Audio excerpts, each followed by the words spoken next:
Have you ever wondered how some content creators manage to have a thriving, engaged community around their work? It's not magic, but the result of thoughtful strategies and tactics. Today, we're delving into the world of audience engagement techniques. First on the list is responding to comments. This is a fundamental yet effective way to engage. When viewers see you taking the time to respond to their thoughts and queries, they feel heard and valued.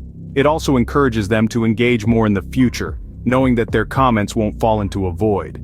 Secondly, we have encouraging likes and shares. This might seem straightforward, but it's surprising how often creators forget to ask viewers to like and share their videos. It's a simple call to action that can significantly increase your video's visibility. Next up is the use of interactive elements in videos. Platforms like YouTube offer features like polls, cards, and annotations. These tools can make your videos more interactive, giving viewers a more engaging experience. Fourth, we have community posts and updates. The community tab on YouTube is a goldmine for fostering a sense of community. Regular updates, behind-the-scenes snippets, or just casual posts can make your viewers feel like part of your journey. Moving on to contests and giveaways. This is a classic technique to stimulate audience participation.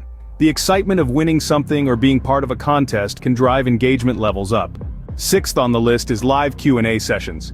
These sessions provide a platform for direct interaction with your audience. It's a fantastic way to address their questions, clear doubts, and build a more personal connection. Next, we have user-generated content. Encouraging viewers to create and share content related to your work can foster a sense of community involvement. Plus, it's always fascinating to see how your work inspires others. Finally, we have exclusive behind-the-scenes. Sharing glimpses of your creative process or your day-to-day life can provide a personal touch to your videos. It can strengthen your connection with your audience and make them feel more invested in your journey. In summary, audience engagement isn't just about the content you create, but also how you interact with your viewers. Responding to comments, encouraging likes and shares, adding interactive elements, using community posts, running contests, hosting live Q&A sessions, promoting user-generated content, and sharing behind-the-scenes snippets are all effective strategies. Remember, the key is consistency and authenticity. So, go forth and create a thriving community around your work. Don't forget to subscribe to the channel for more tips and insights. Until next time, keep creating.